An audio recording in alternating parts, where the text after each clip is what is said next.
ఒక్క వ్యూహం. ఎవ్వరూ ఊహించని ఫలితాలు. అత్యధిక నంబర్ ఆఫ్ సీట్స్ని కైవసం చేసుకున్న వైఎస్ఆర్సీపీకి ప్రతిపక్షం కూడా లేకుండా చేసింది. 2019లో ఒక్క ఎమ్మెల్యేతో సరిపెట్టుకుని కనీసం పార్టీ అధినేత కూడా గెలువని జనసేన ఏకంగా పోటీ చేసిన అన్ని స్థానాలు గెలిచి ప్రధాన ప్రతిపక్షంగా ఎదిగింది. గెలుస్తామో లేదో అన్న డైలమాలో ఉండి ఓడితే సరైన వారసుని వెతుక్కోవాల్సిన టీడీపీకి గెలుపుని కేక్వాక్లా చేసింది ఒక వ్యూహం. ఈ వ్యూహం మొత్తానికి వ్యూహకర్త కొణిదెల పవన్ కళ్యాణ్ గారు. ఎక్స్పెరిమెంట్స్ చెయ్యం, అసెంబ్లీలో అడుగు పెట్టే విధంగానే ఉంటుంది మా ప్రణాళిక. ఊహించని పరాజయం, ఎన్నో అవమానాలు, విమర్శలు.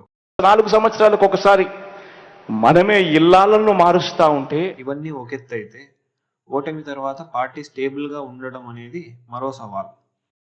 ఎన్ని చిక్కుముళ్లను విప్పుకుంటూ పుట్టుకొచ్చిన ఆ వ్యూహం కంచుకోటలో ఉన్న సామ్రాజ్యాన్ని పాతాళానికి తొక్కేసింది. ఆ వ్యూహం ఏంటంటే జనసేన బీజేపీ మరియు టీడీపీతో కలిసి పోటీ చేయటం. ఒకవేళ జనసేన కూటమిగా కాకుండా ఒంటరిగా పోటీ చేస్తుంటే గెలిచుంటే ఎన్ని సీట్స్ గెలిచేది?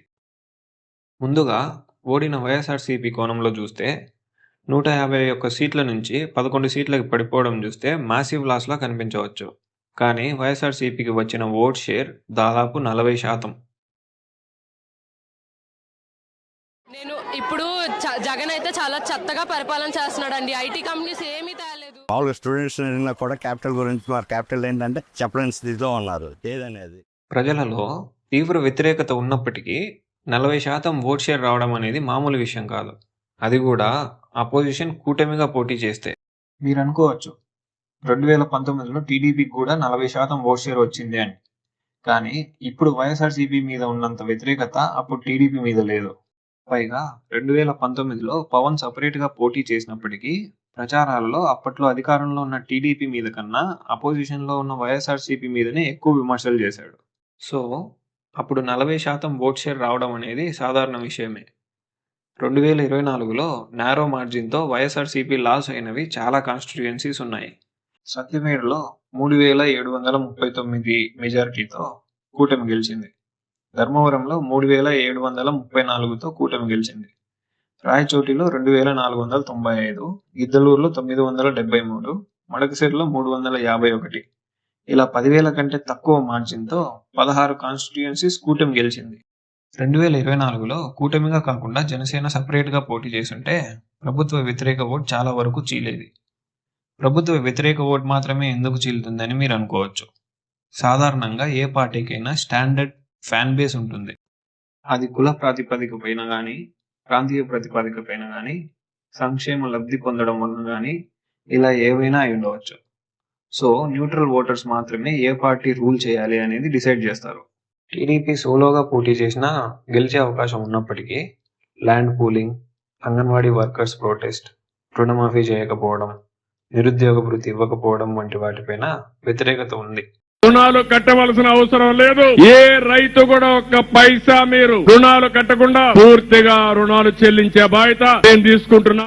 పూర్తిగా చేస్తారే, పూర్తిగా చేస్తాను ఎవరు చెప్పారు? ఇకపోతే జనసేన గురించి బాగా అర్థం చేసుకోవడం కోసం 2019లో జనసేన ఓడిపోవడానికి గల కారణాలు ఒకసారి చూడాల్సి ఉంటుంది. అన్నిటికంటే ముఖ్యమైనది సరైన క్యాడర్ లేకపోవడం. ఆలోచనలు ఎంత ఉత్తమంగా ఉన్నా దానిని ప్రజల దాకా తీసుకెళ్లాలంటే సరైన క్యాడర్ కావాలి. కానీ పవన్ గారు సామాన్యులను కంటెస్టెంట్స్గా నిలబెట్టడం వలన వారి పేర్లు కూడా ఎవరికీ తెలియలేదు. అందులోనూ క్యాండిడేట్స్ని లేట్గా అనౌన్స్ చేశారు. రెండవది మీడియా. ప్రజలలో మీడియా ప్రభావం చాలా ఉంటుంది. పవన్ గారికంటూ ప్రత్యేక మీడియా లేదు. ఇకపోతే క్యాంపెయినింగ్ కోసమని, పార్టీ మెయింటెనెన్స్ కోసమని డబ్బు అవసరం ఉంటుంది. పవన్ గారికి ఉన్న ఒకే ఒక సోర్స్ ఆఫ్ ఇన్కమ్ సినిమాలు చేయటం. 2019 తర్వాత నుంచే యాక్టివ్గా ప్రజలలో ఉన్నారు. తానే తన పార్టీ జనసేనకి బలం అని నమ్మిన పవన్ గారు తన ప్రెజెన్స్ని గట్టిగా కనబరిచారు. తన అభిమానులు తన రెండవ బలం. దీనిని అర్థం చేసుకున్న పవన్ గారు యూట్యూబ్, ఇన్స్టాగ్రామ్ లాంటి సోషల్ మీడియాని తన ప్రైమరీ మీడియాగా వాడుకున్నారు. ఎన్నో సమస్యలపైన తన గలం ఎత్తారు. 2019లో పోటీ చేసినట్లు 2024లో కూడా ఎక్కువ అసెంబ్లీ స్థానాలు పోటీ చేసి ఉంటే 18 నుంచి 25 స్థానాల్లో గెలిచే అవకాశం ఉంది. ఎందుకంటే ఇప్పటికీ పవన్ క్యాడర్ స్ట్రాంగ్గా లేదు. అన్ని స్థానాల్లో పోటీ చేస్తే ఇతర పార్టీలను ఎదుర్కోలేకపోయేవారు. కేవలం పవన్ గారిని మాత్రమే చూసి ఓటు వేయాల్సి ఉంటుంది.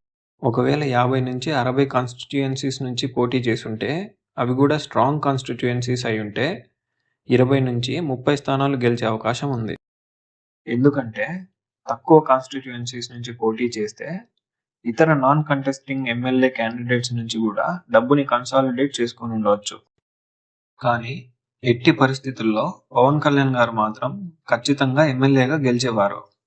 ఎందుకంటే 2019లో కూడా జగన్ వేవ్ ఉన్నప్పటికీ గాజువాక, భీమవరంలో సెకండ్ హైయెస్ట్ మెజారిటీ కళ్యాణ్ గారిదే. కానీ దానివల్ల పవన్ గారు కింగ్ మేకర్ లానే మిగిలిపోతారు. ఒకవేళ లెక్కలు తారుమారైతే మళ్ళీ జగన్ గారే సీఎం అవుతారు. పవన్ గారిని అన్ని అవమానాలకు గురి చేసిన వైఎస్ఆర్సీపీని అధిష్టానం దించడమే ధ్యేయంగా భావించిన పవన్ కళ్యాణ్ గారు ఎట్టి పరిస్థితుల్లో ప్రభుత్వ వ్యతిరేక ఓటుని చీలనివ్వనని కూటమి అస్త్రాన్ని వదిలారు. వైసీపీ వ్యతిరేక ఓటుని చీల్చే ప్రసక్తే లేదు. కూటమిగా పోటీ చేయడం వలన పోటీ చేసిన అన్ని స్థానాల నుంచి గెలవగలిగారు. ప్రధాన మిత్రపక్ష హోదా దక్కింది. ఇంకా ప్రజలకు తానేంటో నిరూపించుకునే అవకాశం కూడా దక్కింది. ఏ పార్టీ అయినా సరే ప్రజలను విడగొట్టే పథకాలను, ప్రజలను సోమరులుగా చేసే పథకాలను, సంక్షేమం పేరుతో ప్రజలను మభ్యపెట్టే పథకాలను ప్రోత్సహిస్తున్నంత వరకు ఎటువంటి పార్టీకైనా మనుగడ కష్టమే. కాబట్టి దాన్ని నిలబెట్టుకోవడానికి మభ్యపెట్టడం కాకుండా అభివృద్ధి అనే ఆప్షన్ చూస్ చేసుకుంటే అటు పార్టీ మనుగడకు, ఇటు ప్రజల మనుగడకు అన్నిటికీ తోడ్పడుతుంది. ఆంధ్ర రాష్ట్ర అభివృద్ధియే మా ఆకాంక్ష. మీకు మా విశ్లేషణలో ఏవైనా లోపం ఉన్నట్లు అనిపిస్తే కమెంట్ చేయండి. మా ఫర్దర్ అనాలిసిస్కు మీ ఒపీనియన్ని కన్సిడర్ చేస్తాము.